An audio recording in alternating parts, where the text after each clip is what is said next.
Good evening पिला माने आशा करे भलरे थिबो। ए भिडियो रे आमे समाधान करिबा कोनोसी समबाहु त्रिभुजर क्षेत्रफल देइथिले ताहार उच्चता केमति आमे निर्णय करिबा। ताले आसो समाधान करिबा।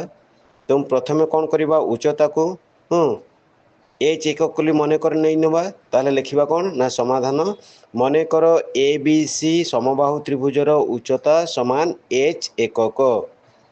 अतएव समबाहु त्रिभुजर क्षेत्रफल समान 1/√3 इंटू एच स्क्वायर वर्ग एकक।